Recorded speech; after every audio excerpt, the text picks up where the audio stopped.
Go ahead. Just a little bit. Stop. Gotta tighten the. Go ahead. Can you explain what you're using there? So I made this tipping die on my bead roller. This washer deal that I welded on here, drilled 4 holes in it, and built this piece on the lathe. And then this piece is just from the Harbor Freight, cheap.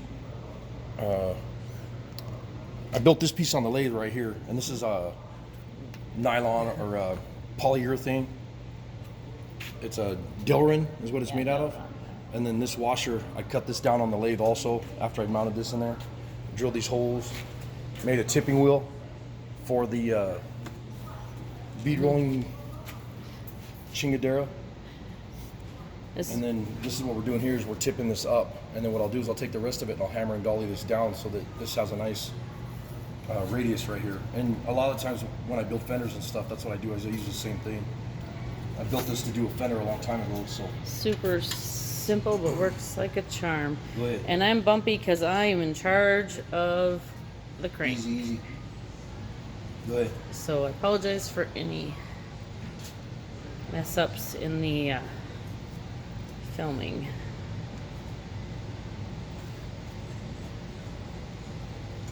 That's good enough. That gives me enough where I can fold this all the way up now with a hammer and dolly, and it'll be nice and smooth. That looks I'll good. get this piece welded in. So, and you can see it kind of bows it a little bit. But what I'll do is I'll put this on the shrinker and just shrink it up a little bit if I need to. But the way this panel is right here, it's kind of rounded anyway. See? Mm-hmm. So it kind of worked out in my favor. So I'll put that in there like that and weld it, and it'll actually work. That'll look so. really good. All right, we'll catch you when you're doing your hammer and dolly work. Unless you want us just to follow you. I don't care. You don't care.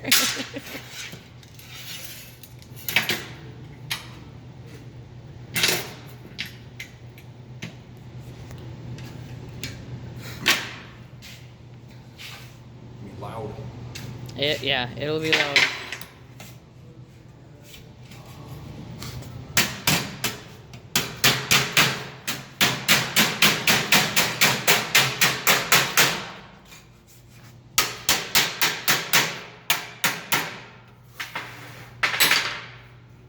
It's already dancing around.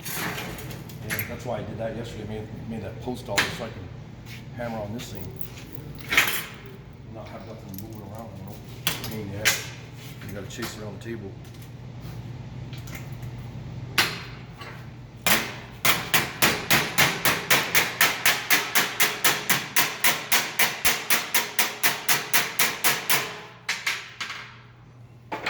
First off, you gotta make sure you have the Thank right you, hammer. Snap-on.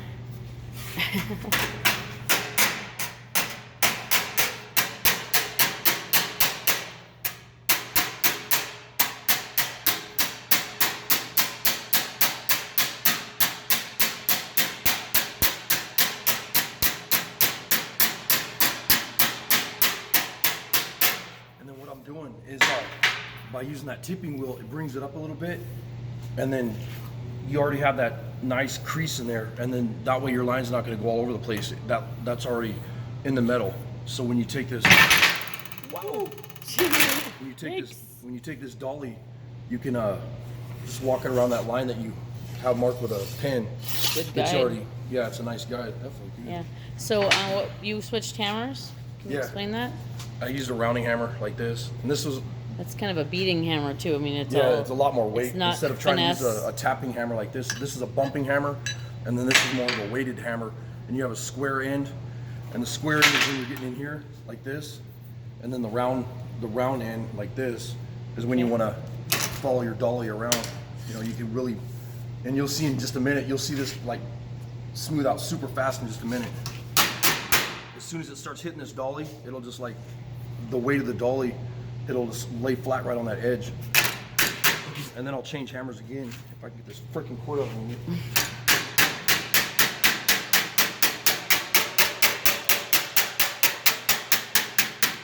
And I'm not hitting like this. I know it looks like I am, but I'm going like this. Walking you're stretching the blows are going like this off the metal. You're not just coming in like this. If you go You're like not that, pounding a just nail. kinda, What's that? You're not pounding a nail. Right. You're like just glancing blows.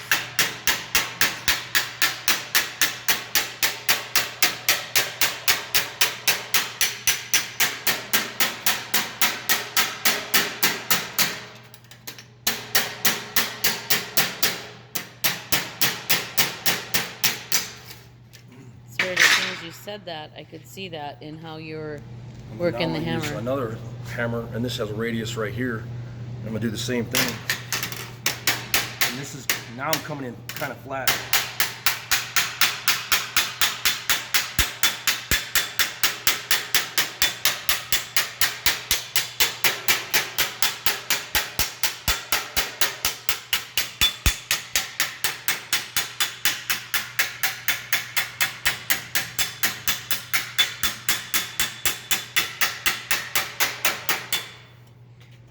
Now you can- Boy, that smooths it out like so much too. Yeah. Boy, this might be one of those videos where we tell them to turn on the closed captioning.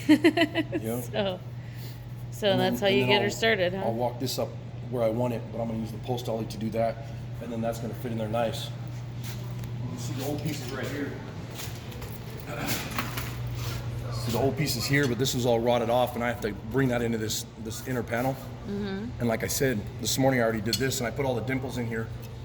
Right here, there's dimples a dimple right here that I have to add on this piece. on that. On this piece here, yeah. So can you show us where the dimple's gonna end up then? It'll be right in here somewhere, and I'll show you how to do the dimple. I got to get all of my measurements and everything though. But then this has already been rounded from using that tipping wheel, but this is nice because this is actually rounded. That's not flat. If you put something flat on there, you can see it's it's almost radiused. Yeah. So that's gonna work out great. And all I gotta do is I'll use the heat from the welder and I'll get this mounted in there. And you can see why I didn't fold that piece down, because what I'm gonna do is I'm gonna 45 that edge right here, and then I'm gonna match this edge here. So that when I hammer this up, that'll just flow right into this. And then what I did is I have a template made right here, so I know where to run my bends. And you can see these lines right here. You line those up, and that's just a kind of a close measurement. And then what I'll do is I'll set my the bottom quarter up here, and I'll cleco it into the panel. But I got to get all this welded and stuff first, and metalwork that, clean it up. But we'll do more after a bit. So. Okay.